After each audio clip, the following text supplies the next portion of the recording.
in this book, you have a lot of really incredible stories, and I was hoping that you could just share one of the stories to whet the audience appetite when they go home this evening, that they don't go to sleep, that they read the book straight through the whole evening, is the story of Sir Michael Dummett. I was hoping you could share that. The book is full of slightly irreverent stories about characters, some of them, quite a lot of them at Oxford, I suppose. Oxford's quite a strange place. It is one of the world's great universities, but it has odd sort of quirks. And it's a collegiate university in which is divided up into about 40 separate colleges, which are self-governing institutions, and they all, New College was mine. It was new in 1379. And it's one of the duties of every fellow of New College to be sub-warden. The warden is the head of the college, and that's quite an honour. You get elected to that. Sub-warden is not an honour at all. It's something that inexorably comes round sort of Buggins' turn. And when I was sub-warden, I had to perform these duties. Although the sub-warden doesn't have to seat fellows and their guests, as the presiding fellow does in some colleges, he is expected to beam the role of genial host at dessert. I did my best, but there was one awkward evening. As I was helping people to find their seats, I became aware from a sort of ominous rumbling that all was not well. Sir Michael Dummett, immensely distinguished philosopher, Wickham Professor of Logic in succession to Freddie Eyre, stickler for grammar, conscientious and passionate campaigner against racism, world authority on card games and voting theory, was also famously choleric. When angered, he would go even more than usually white, which somehow seemed, though this may be my feeble imagination, to make his eyes glow a menacing red. Pretty terrifying. And it was my duty as sub-warden to try to sort out whatever this problem was. The rumble grew to a roar.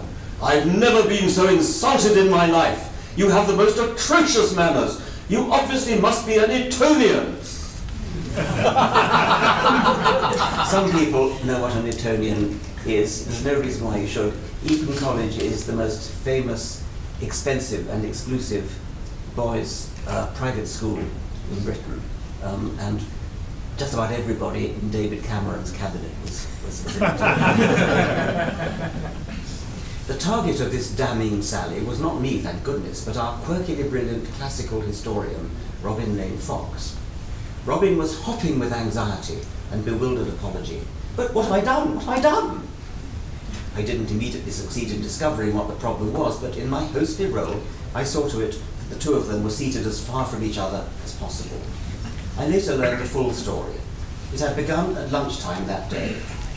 Lunch is an informal, self-service meal, and fellows sit where they like, although it is conventional to fill out the tables in order. Robin noticed that a new fellow was hesitantly looking for a place. He courteously motioned her to sit, but unfortunately the chair he indicated was the very chair for which Sir Michael was heading himself. The perceived slight rankled, simmered up through the afternoon, and finally boiled over after dinner at dessert.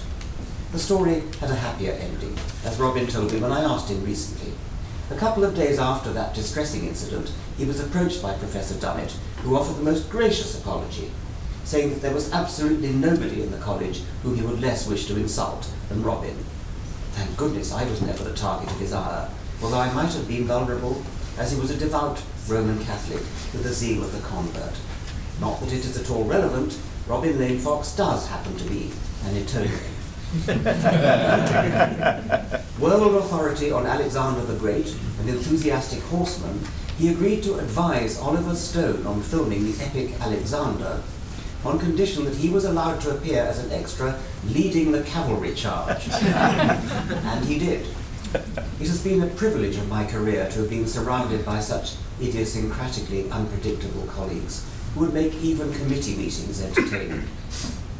I have great affection for New College and for many friends made there over the years. I feel pretty sure I'd say the same if the roll of the dice had placed me in another college.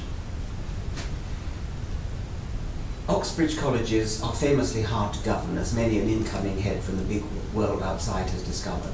Yes, we have our share of scholarly prima donnas, clever but not necessarily as clever as their vanity persuades them.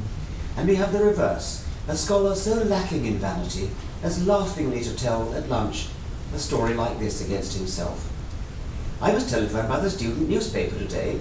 Dr. So-and-so, have you any comment on the fact that in your lecture this morning, one of the students yawned so vigorously that he dislocated his jaw? As it happens, the same student newspaper, Charwell, once telephoned me when it was doing a survey of dons, that means professors, to see how cool we were. The student reporter put to me a list of questions to assess my street cred, such as, what is the price of a packet of Durex? I've just been informed today that nobody in America knows what Durex is. It's a condom. And then, what is the price of a Big Mac? To which, in my naivety, I replied, oh, about £2,000 with a colour screen. He was laughing too much to continue the interview and put the phone down.